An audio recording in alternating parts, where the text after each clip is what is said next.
Il y a 12 ans de ça, je vivais dans la capitale. J'avais 19 ans. J'étais arrivée à Paris depuis moins d'un an. Ce jour-là, je marchais à Châtelet, dans les Halles, quand un homme d'une quarantaine d'années m'a arrêtée. Il m'a arrêtée en me disant que j'avais une démarche, peut-être, je sais plus, d'une divinité de son pays. Alors bien sûr, j'ai d'abord pensé qu'il me draguait assez lourdement et de manière assez médiocre, je dois dire. Alors, je l'ai un peu timidement remercié parce que dans le fond, ça restait quand même un compliment. Et puis, j'ai cherché à l'évincer.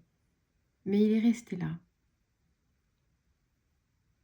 Il m'a demandé mon prénom. Et aussi étrange que ça puisse paraître, il a demandé s'il pouvait toucher mes mains. Alors, peut-être parce que j'étais assez jeune et naïve, je lui ai dit oui, ok. Et il m'a dit que plus tard je guérirais les gens. Bon, ok. Et il semblait assez soucieux. Enfin, en tout cas, ça a traversé son visage pendant quelques instants. Et il a demandé si on pouvait boire un café. Alors je me rappelle que j'ai levé les yeux au ciel, j'étais assez mal à l'aise.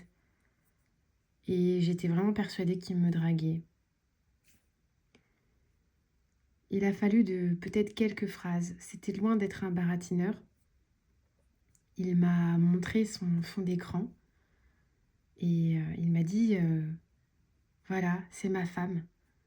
Je suis très amoureux d'elle. Et je cherche pas du tout à te draguer. Mais je dois te parler.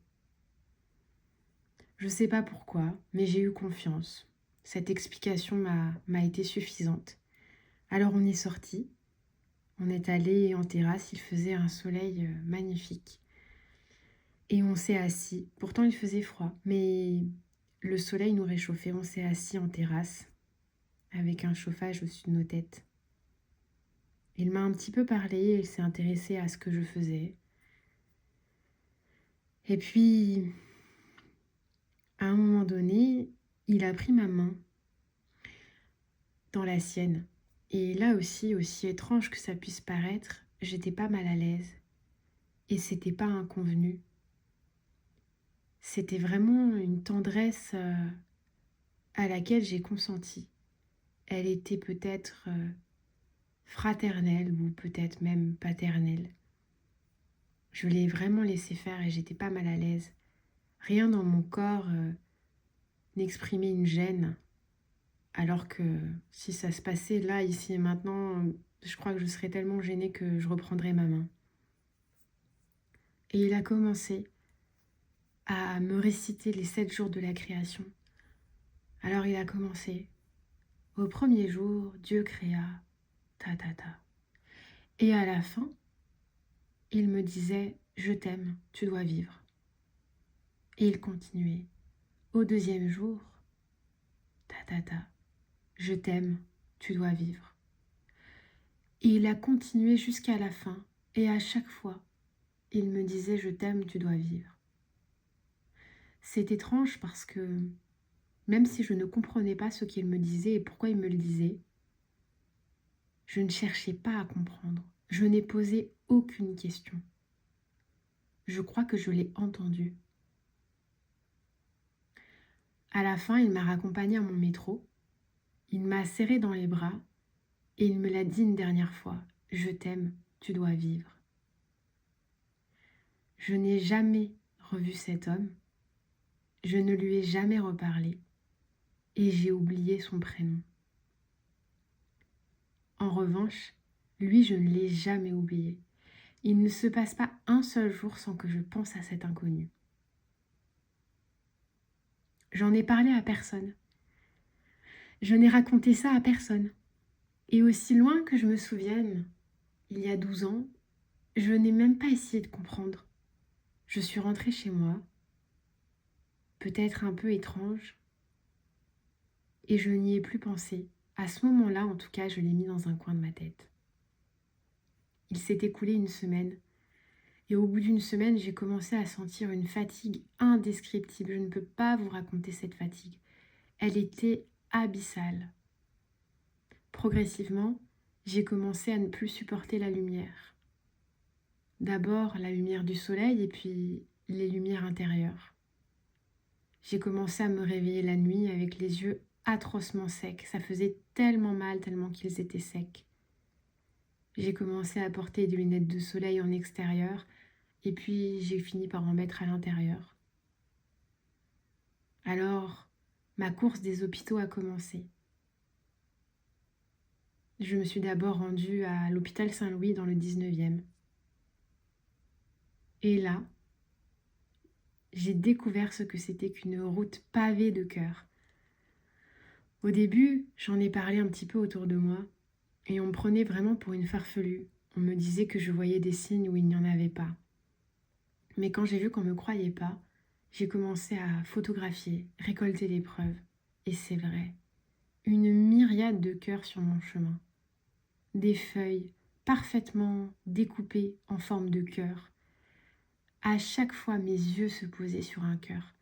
J'en ai collectionné des photos entières, c'était incroyable. Et je me suis rendue à l'hôpital Saint-Louis dans le 19e. Je suis tombée sur un médecin senior très gentil, mais complètement à côté de la plaque.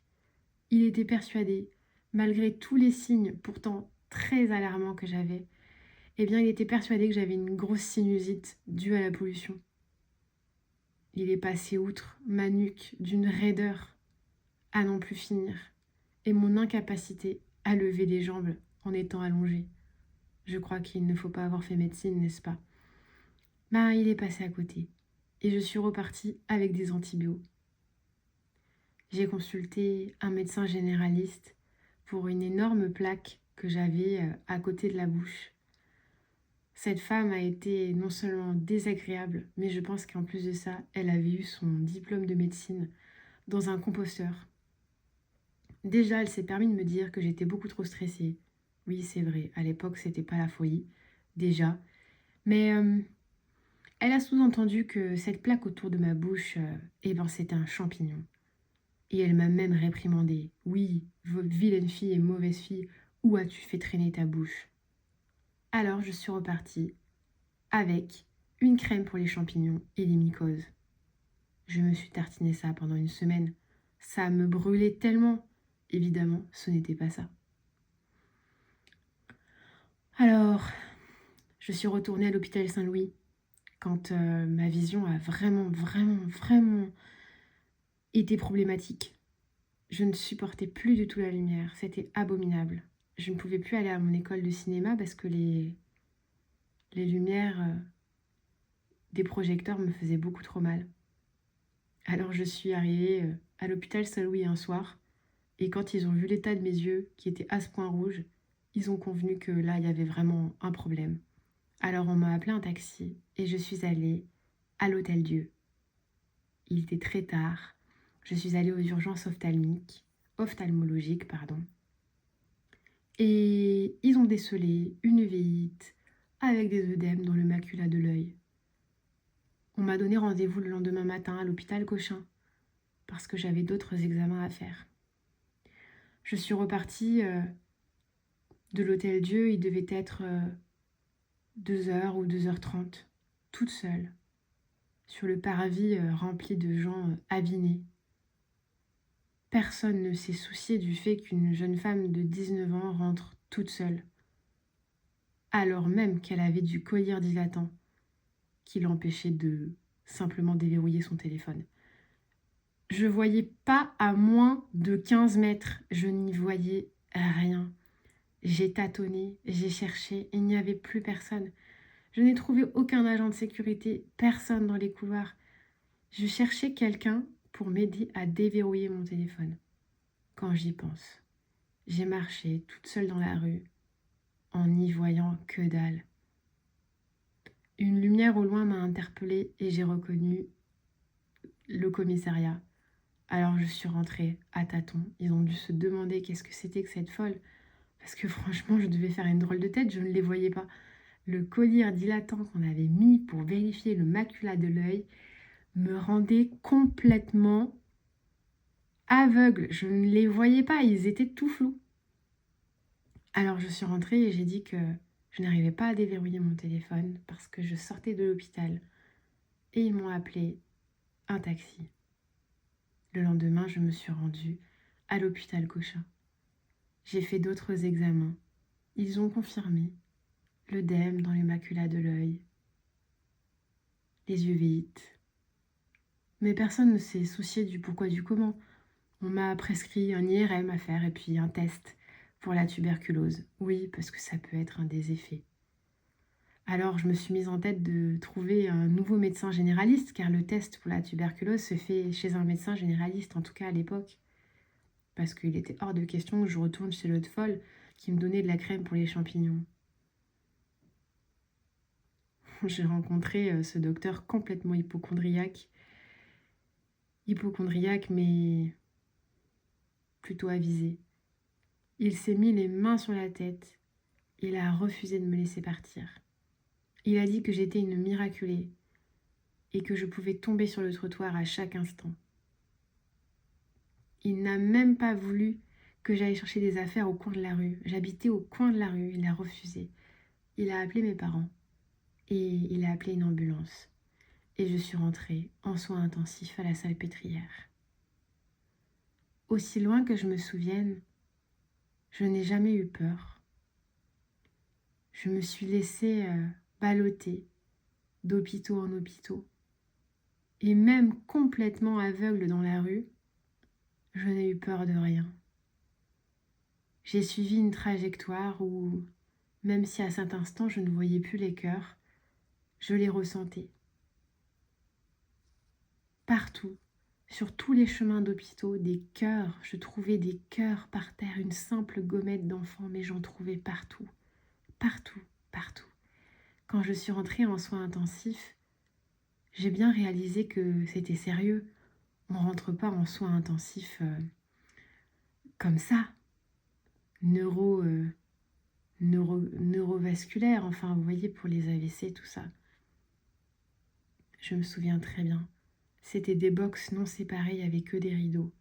Les personnes à côté de moi étaient des personnes assez âgées pour le coup. Ils avaient tous fait des AVC, ils avaient perdu toute leur tête. J'étais la plus jeune, on était 5 en soins intensifs à ce moment-là. Je me rappelle très bien. Du personnel très gentil qui venait me demander toutes les 2 heures des choses complètement incongrues. De réciter l'alphabet ou de citer 5 animaux de la savane ou de me demander la date du jour. Je crois qu'en fait, ils essayaient d'analyser ma cohérence parce que oui, en fait, j'avais un début de thrombose cérébrale. Je me souviens simplement de ces moments pénibles pour foutre la perfusion. Moi, j'ai des petites veines. C'est... j'aime pas ça. Mais aussi loin que je me souvienne, je n'ai jamais eu peur. Le soir, vers 22h, ma mère a débarqué avec son sac. Elle était en panique. Elle a dû rendre fou tout le monde dans le train. Tout le monde sur la route. Elle a dû mettre la pression au chauffeur de taxi. Elle est arrivée en trombe. Elle ne respirait pas. Mais moi, je n'avais pas peur. Quand je l'entendais s'inquiéter au téléphone, en parlant à mes proches, etc., je l'observais. Et moi, je n'avais peur de rien. Je ne m'inquiétais de rien. La seule pénibilité, c'était les examens. Je redoutais énormément la tant attendue ponction lombaire et son aiguille de 15 km qui allait me rentrer dans les vertèbres. Oui, mais je n'ai eu peur de rien. Et c'est à ce moment-là que je me suis souvenue de l'homme. Et je l'ai dit à ma mère, je lui ai dit, tu sais maman, l'homme il m'a soufflé la vie. Et c'est vrai, il m'a soufflé la vie. À ce moment-là, j'ai réalisé que si je n'avais posé aucune question, c'est parce qu'il avait parlé à mon âme et que mon âme l'avait entendu. Qui était-il? Pourquoi m'avait-il dit ça? Est-ce que c'est lui qui me disait qu'il m'aimait comme un frère d'âme, comme des tas d'alliés que nous pouvons avoir sur terre? Ou est-ce que au travers de lui, un message était passé? Est-ce que c'est Dieu qui me disait qu'il m'aimait? Qui m'avait dit qu'il m'aimait? Mais qu'importe, je me suis souvenu de la puissance de cette parole. Je me suis souvenu que ce jour-là, un parfait inconnu a pris un moment pour boire un café avec moi et pour me dire que ma vie valait la peine d'être vécue. Probablement que cette maladie était comme un glissement. Après une adolescence complètement tumultueuse, je crois qu'en fait je voulais plus vraiment vivre. Mais c'était très profond. C'était pas des pulsions de mort, c'était pas des idées suicidaires, pas du tout. C'était comme un glissement dans l'âme, vous savez, comme un vide très profond, presque imperceptible, une lame de fond qui vous emporte. C'était pas du tout conscientisé. J'allais même mieux consciemment, vous voyez. J'étais déjà mieux, mais c'est quelque chose dans l'âme. Et lui, cet homme, cet inconnu, il m'a soufflé la vie. Et il m'a dit que ma vie était importante, que je devais vivre. Il m'a pas dit il faudrait, il m'a dit tu dois. Ma mère avait un petit peu dédaigné mes histoires de cœur. Et quand j'ai pu sortir dans les jardins en fauteuil roulant, elle a constaté par elle-même. À un moment donné, je lui disais stop, arrête-toi. Et elle s'arrêtait et je ramassais un cœur parfaitement dessiné. Elle a fini par admettre que c'était vraiment très très étrange cette histoire quand même. Très étrange. Et puis j'ai passé 3 semaines à l'hôpital avec ces ponctions lombaires qui me laissaient des œdèmes entre les vertèbres parce que je sais pas, probablement qu'ils bougeaient trop ou que j'en sais rien. J'ai su ce que c'était d'avoir 350 ans et d'avoir mal au dos, d'avoir mal partout. Et puis un jour, mes yeux ont commencé à aller mieux à force de cortisone et de collyre. Et moi aussi, j'ai commencé à aller mieux. Lors de ma dernière ponction lombaire, c'était vraiment très étrange parce que les taux de globules étaient exactement les mêmes. Ça leur faisait se gratter la tête aux médecins. Ils voyaient bien que j'allais très bien, mais j'avais des taux anormalement étranges qui indiquaient que j'avais toujours une méningite. Et je me rappelle avoir tapé du poing sur la table. J'ai dit maintenant ça suffit, je suis guérie. Je veux m'en aller. Je ne pouvais pas leur dire le pourquoi du comment, mais moi je le savais. Je savais que l'homme m'avait soufflé la vie et que de toute façon j'étais en vie. Et que j'étais tirée d'affaire. C'était inévitable. Je suis sortie de l'hôpital. On m'avait prévenu. On m'avait dit que je mettrais au moins 1 année pour m'en remettre. Et c'est vrai, j'ai mis vraiment 1 année. J'ai été très fatiguée pendant 1 an, même si j'ai repris le cours de ma vie, mais j'avais besoin de beaucoup de repos. Et dans un premier temps, ma mémoire m'échappait. Pas la mémoire à long terme, mais la mémoire courte. Je mettais beaucoup de temps à apprendre un texte au théâtre. Je me souvenais plus de ce que j'avais mangé le midi. C'était pas flagrant pour quelqu'un qui ne savait rien, mais c'était compliqué. J'ai mis du temps. Mais depuis ce jour, je n'ai jamais cessé de penser à cet homme. J'ai pensé à lui tous les jours. Il n'y a pas un seul jour où cet homme ne traverse pas mes pensées. Alors, aujourd'hui, je lui envoie un merci. Je l'envoie dans l'univers. Est-ce qu'il est encore en vie? Est-ce qu'il va bien? Est-ce qu'il est heureux? Est-ce qu'il est parti dans les cieux? Je ne sais pas. Mais je lui dis un merci. qui vient du plus profond de mon cœur. C'est grâce à lui que j'ai appelé ces personnes des messagers. Et aussi loin que je me souvienne, je sais que c'est lui qui a fait naître cette vocation. Cette vocation, elle ne s'apprend pas. Il n'y a pas une école pour nous l'enseigner, c'est pas une formation. C'est une acuité à laquelle on consent et que le ciel nous donne.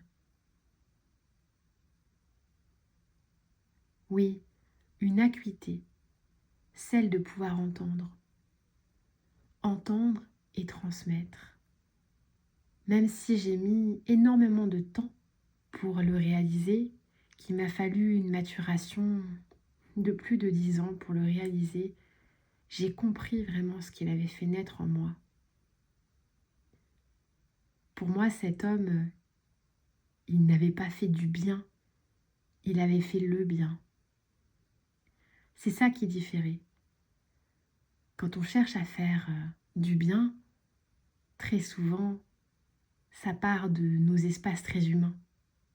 Même si on dit que ça part d'une bonne intention, ça part de ces espaces très humains de nous, qui veulent faire, qui croient savoir ce qui est bien pour l'autre, qui veut le faire parfois pour de la reconnaissance, même si on ne se l'avoue pas. Voilà, faire du bien, je veux faire du bien. En fait, cet homme, il m'a donné l'envie, il a fait naître chez moi l'envie de faire le bien. Et j'ai réalisé que faire le bien, c'était être au service de ce bien et le faire. Qu'importe si l'autre nous dédaigne, qu'importe si l'autre nous rejette, qu'importe si l'autre ne nous entend pas ou ne nous voit pas. C'est presque en dehors de nos qualités humaines, c'est faire le bien. On ne le fait pas pour les autres, on le fait pour le bien. On le fait pour que le bien continue de fleurir sur cette terre. Et c'est un acte anonyme, comme ce monsieur, dont j'ai oublié le nom étrangement. Oui, j'ai oublié son prénom. Mais lui, je ne l'ai pas oublié. Il a fait le bien anonymement. Il est passé dans ma vie comme une comète, comme une étoile filante. Et je pense qu'il ne se doutait pas que 12 ans après et toute ma vie durant, je me souviendrai de cette phrase « Je t'aime, tu dois vivre ».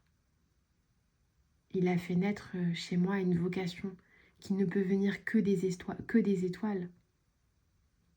Car qui d'autre l'a traversée pour qu'il sache, pour qu'il sente, pour qu'il reconnaisse que j'étais déjà malade.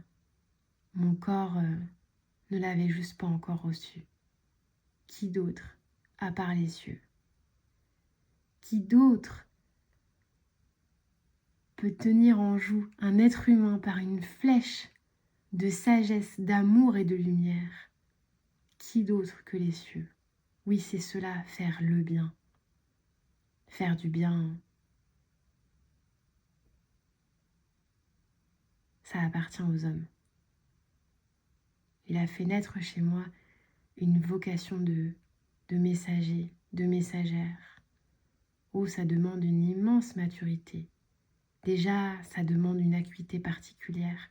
Vous savez, comme ceux qui ont l'oreille absolue, comme ces enfants parfois épatants, immensément épatants, qui sont capables d'entendre un morceau d'une difficulté incroyable et de le rejouer. Oui, ils ont l'oreille absolue.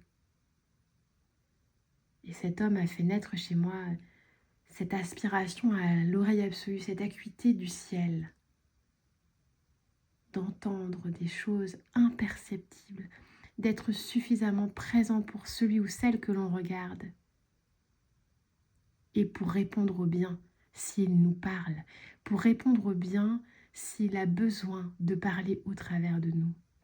C'est comme être un instrument de musique et accepter que la musique du bien se joue au travers de nous. c'est au-delà d'un simple mot. C'est plus profond même qu'un regard ou qu'un sourire, même si ceux-là peuvent laisser une belle empreinte dans notre journée. Combien de sourires d'inconnus, complètement offerts et donnés, illuminent des journées parfois grisâtres. Oui, mais lui, il a fait naître chez moi cette vocation de messagère. Et j'ai eu tant à apprendre, et j'en ai encore tant à apprendre. Oui, 12 ans, et pas un seul jour sans que je pense à lui. Cette phrase, j'ai même pensé à me la faire tatouer, mais je ne le ferai pas, parce qu'elle est inscrite au plus profond de mon âme. Alors oui, moi aussi j'ai voulu, j'ai rêvé, j'ai aspiré même à devenir une messagère, comme lui. Et j'ai compris que pour le devenir, il ne fallait pas forcément avoir quelque chose à dire. Il fallait simplement consentir à être inspiré, à accepter d'être traversé par le mystère et de répondre au bien.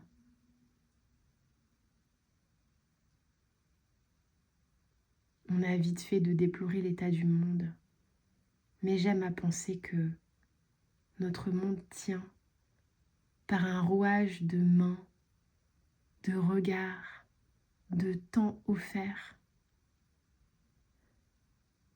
de tous ces gens, tous ces êtres qui prennent le temps et qui à leur manière disent je t'aime, tu dois vivre. Alors cher inconnu, enfin pas si inconnu puisqu'on s'est rencontrés, où que tu sois, ce merci je le fais vibrer dans toute la terre et tous les cieux. Merci infiniment. Tu m'as soufflé la vie et cette vie, elle respire à chaque instant. Et moi aussi, je m'efforce de la transmettre.